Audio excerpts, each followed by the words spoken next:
Corners presented by NewsDecoded. Jeffrey Epstein was born on June 20th, 1953, in Brooklyn, New York, into a working-class Jewish family.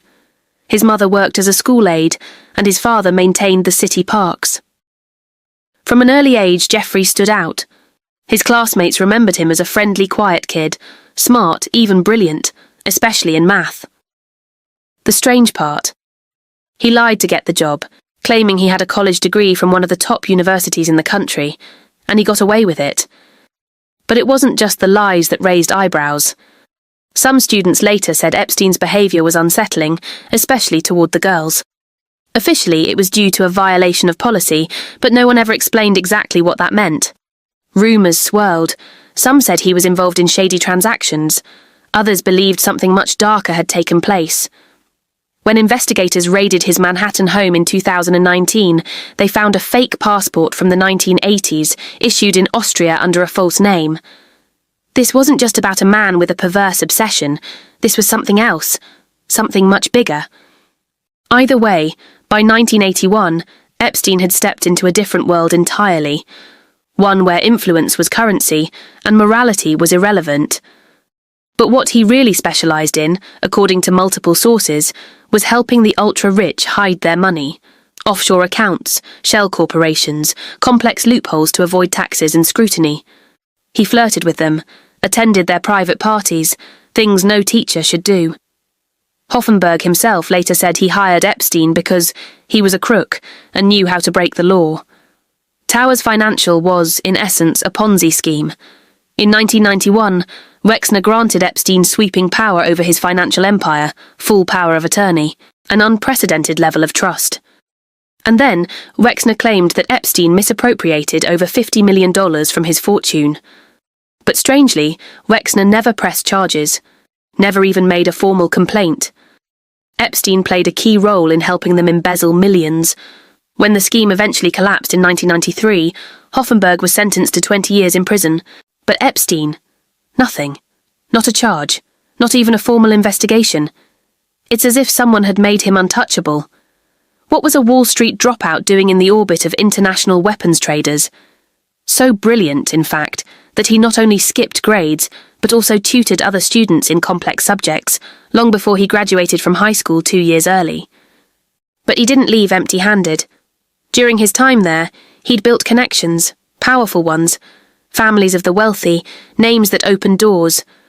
One of those doors led him to Bear Stearns, one of the most prestigious investment banks in New York at the time.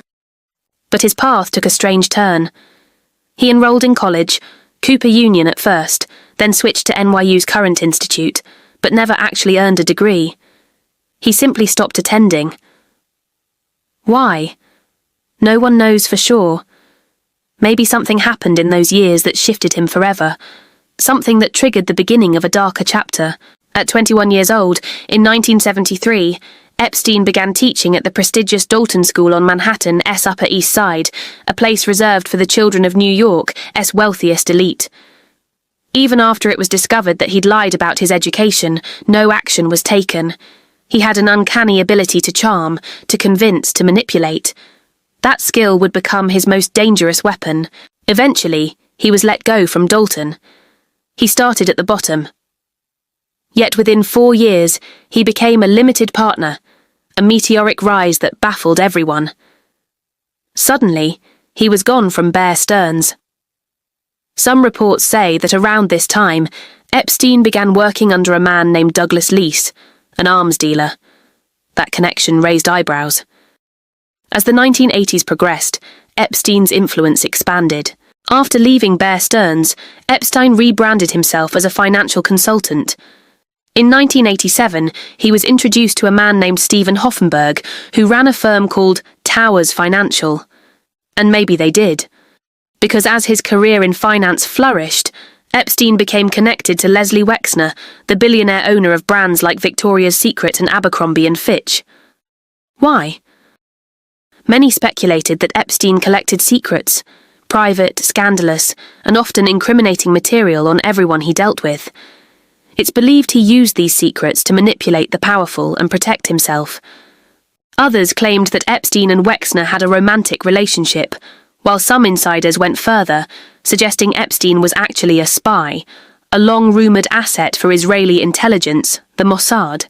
Robert, a Holocaust survivor who built a media empire and once served in Parliament, lived like royalty. Private jets, lavish mansions, influence that touched the British monarchy. And he adored Ghislaine, his youngest daughter. She was his favourite, his constant companion at events, galas, and political meetings. Some said their relationship bordered on strange, more intimate than it should have been. Those rumours gained weight when you looked at his relationship with Ghislaine Maxwell. Ghislaine was born on December 25, 1961, to Robert Maxwell, a towering figure in British media. She was old money, well-connected, respected in British elite circles. But she gave him something just as valuable in return: access to high society. They were a perfect pair in the worst way, both charismatic, both calculating, both deeply corrupt.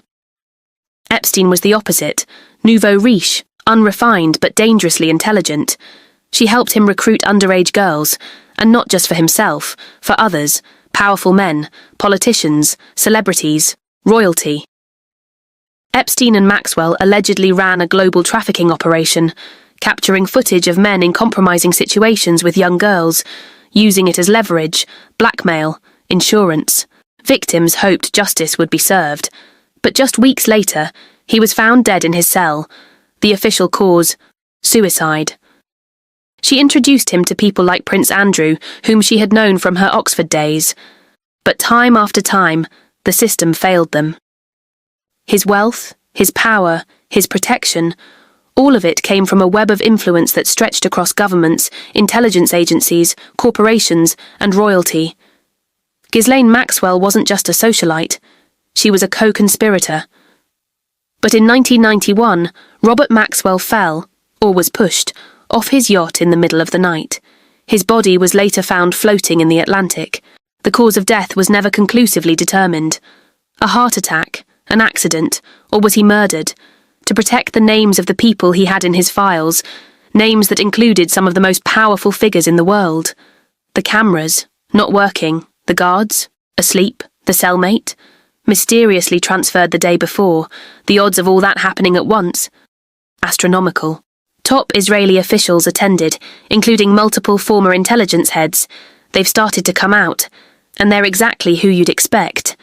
But what exactly was their role in Epstein's world? How deep did they go? And who else knew? Prime Minister Yitzhak Shamir described Robert as someone who helped Israel in ways we cannot describe. There are reports that he helped Maxwell funnel and hide that missing £800 million. If true, this may have been the true origin of Epstein's mysterious wealth. His funeral was held in Israel.